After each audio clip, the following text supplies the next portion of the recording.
welcome back to Moonbase Alpha, our new build day today.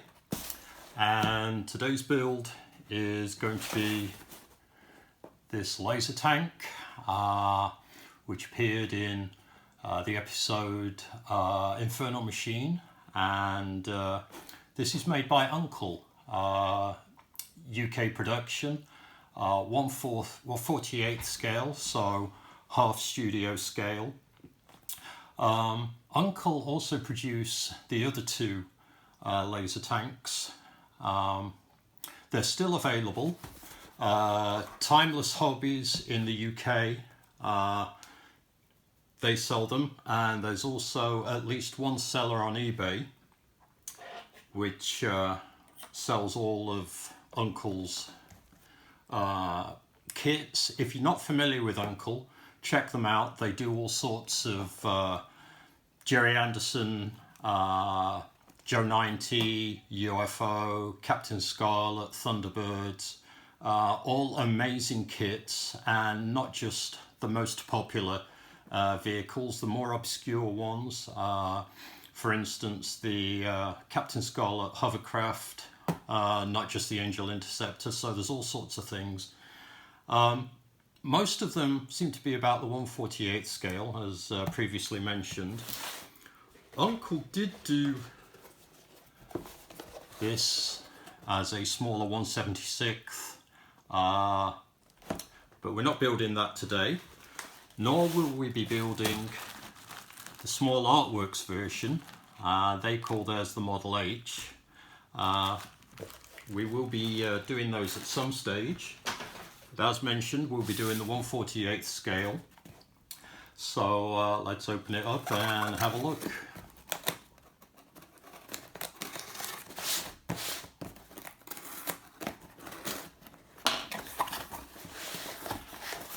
So first of all, have a really nice glossy sheet, colour sheet, showing basic instructions and decal placement.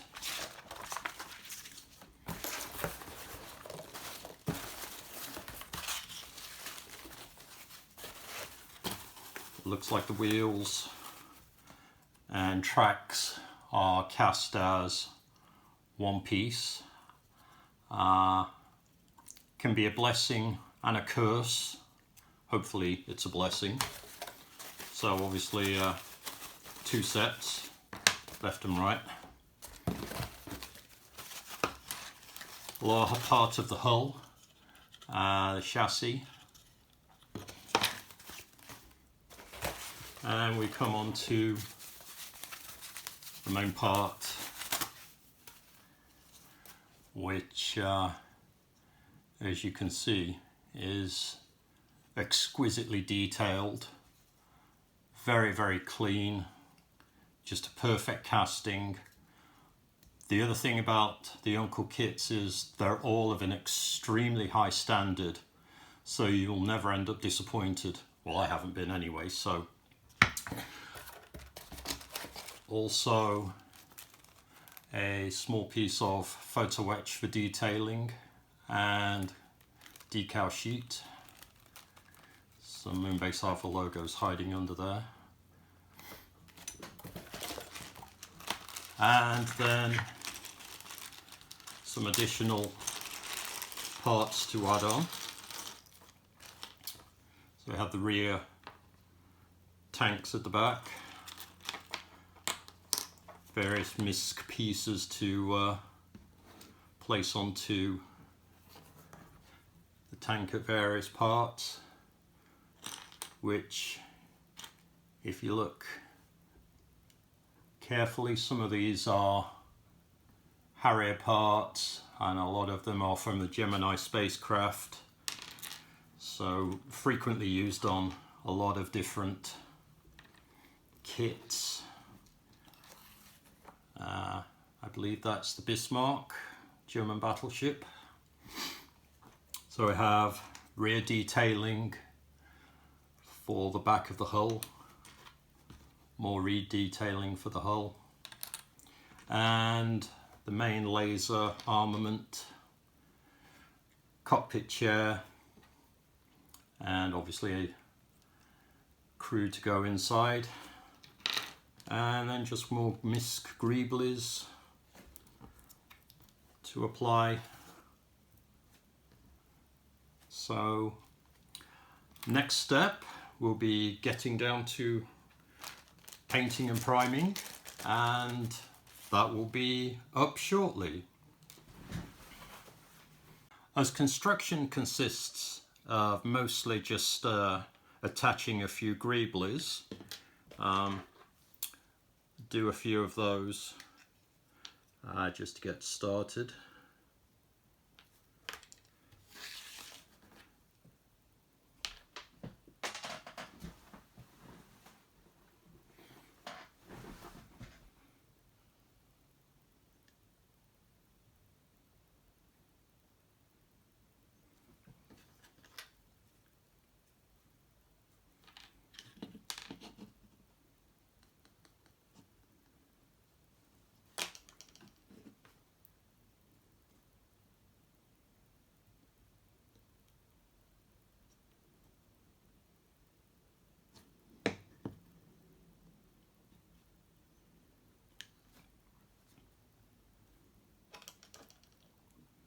Some of them very small.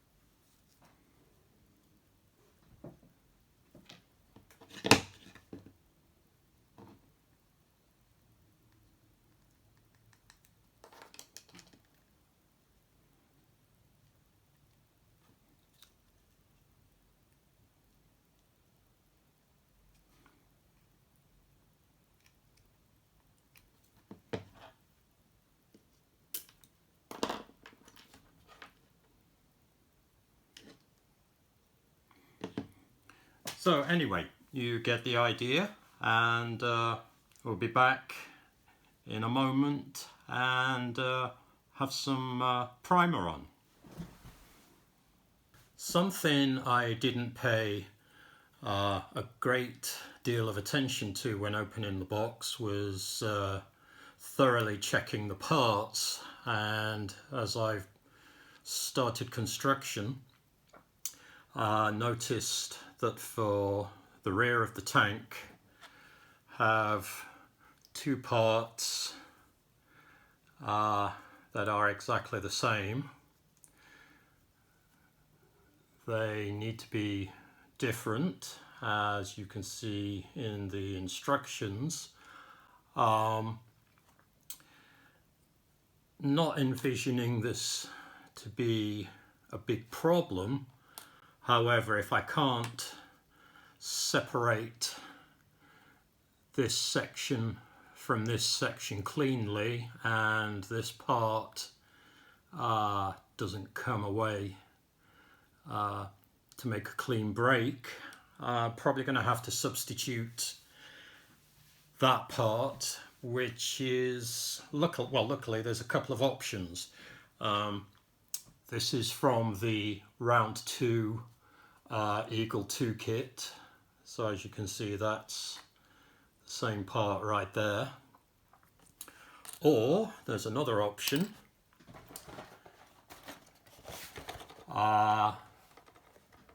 the Gemini kit by Revell. This is the 1/48 kit, of which it contains several of the pieces, and other pieces indeed that go on laser tanks and Eagles and a multitude of other Space 1999 vehicles. Again, this is the 1/48 scale. There's a 1/24 scale, incidentally, which, funnily enough, matches the 1/24 studio scale laser tanks, which is twice the size studio scale of what I'm currently building right now. So studio scale, I wonder if that's going to mean a scratch build in the future. That's a distinct possibility, but probably best to finish this one first, not get ahead of myself too much. But yeah, that's definitely in the pipeline. Yeah, well, let's talk about that later and get this finished. So back to the building. The building didn't take nearly as long as I thought it might, but then again there are only about a dozen or so parts, so they're all applied to the superstructure of the laser tank itself. So there's nothing really complicated, just applying the greeblies. So while I was at it, I applied the white coat that I wanted and some gloss, and the next step is applying the decals. It's 2 small sheets, one of various markings and then another one of Moonbase logo. So that's coming up next. With the recent fiasco of the JBot decals included with the Small Artworks kit spine booster, these are quite old, so I'm not quite sure how these are going to react as well. They look good, but I'm not brave enough to apply these on camera, so I'm going to take my time and get some done, and we'll see how that goes. So hopefully should be back shortly with positive results. I've reached the end just about of adding the decals and doing the additional detail painting. Panels along the sides need to be tidied up, but the next part, and some painting still needs to be done on the front, but just about getting there. Next thing is the attaching of the laser.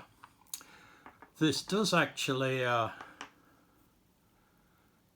can clip it in, does actually have some movement. However, the positioning seems to require it just to be glued. But I do have some small diameter rod. So what I'm thinking of doing is, as this is a good chunk of resin, is drilling down and drilling into the base of the laser gun,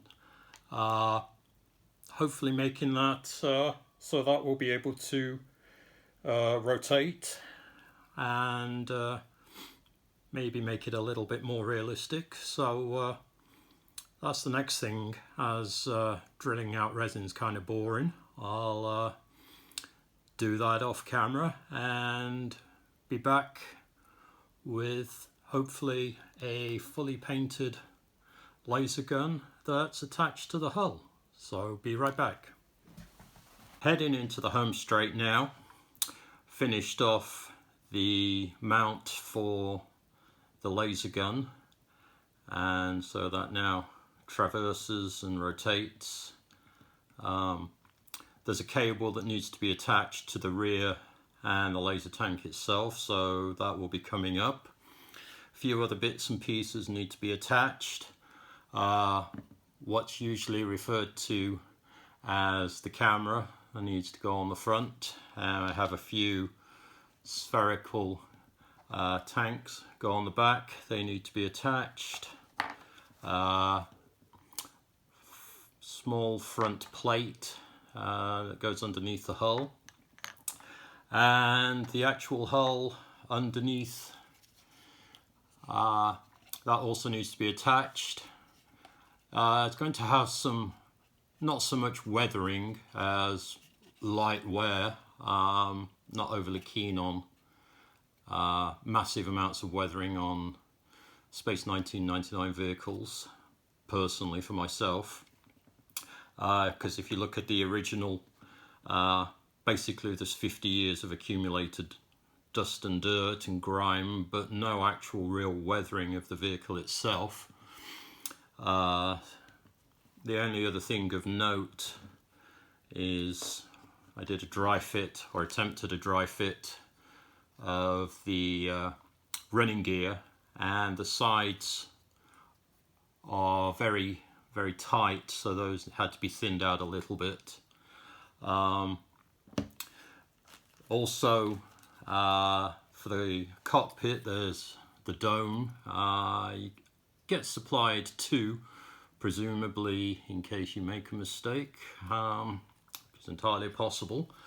It's stated in the instructions that a millimeter needs to be removed from the bottom, so I was wondering how best to do that.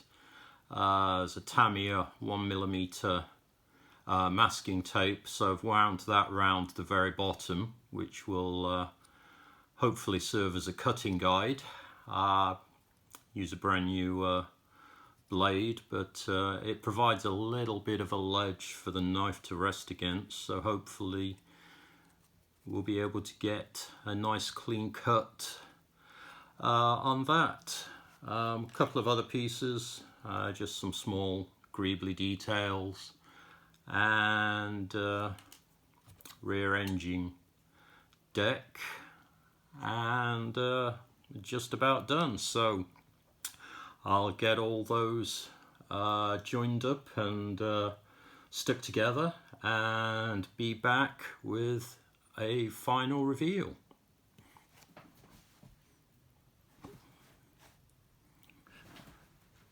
Rapidly approaching the finish line here. Everything's pretty much done and dusted. Just a couple of pieces here to make the final attachments.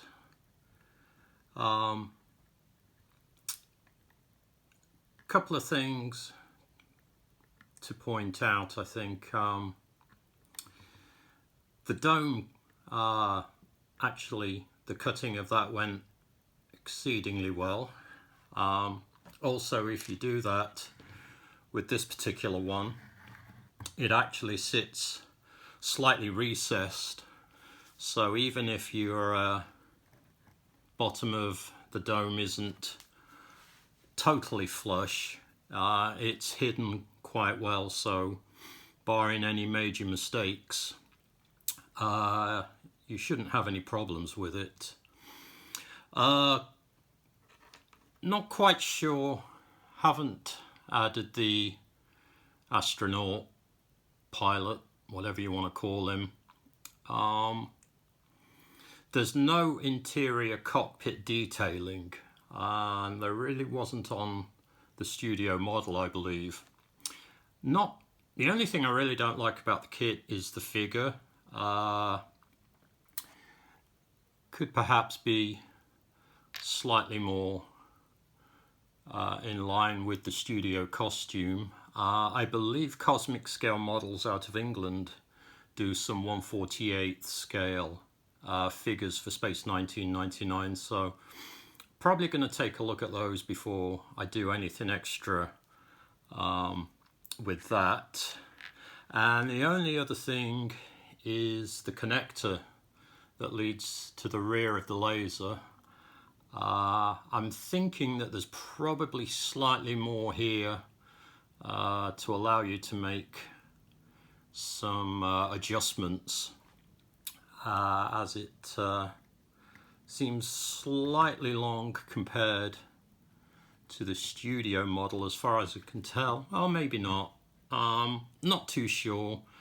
I don't think I'm going to make too much of a change to that, but maybe trim it just a little bit so I can get that slightly more tighter into the model. So that's just about it for this. It's probably worth pointing out at this stage that UNCL also do a Type 1, commonly referred to as the Eagle tank for fairly obvious reason, and also the Type 3, sometimes called the flat top. So all three are available from UNCL, and all of those are equally high standard as this one. Now this is just about finished. Going to do a couple of shots of that. So coming up, I do have some scratch builds and some more garage kits, as well as commercial styrene kits. So going to be getting started on one of those next, not sure which one. Many thanks for watching. I do appreciate it. If you can, please like and subscribe. That would also be appreciated. And I'll leave you with some final shots of the laser tank. So thanks again. Cheers.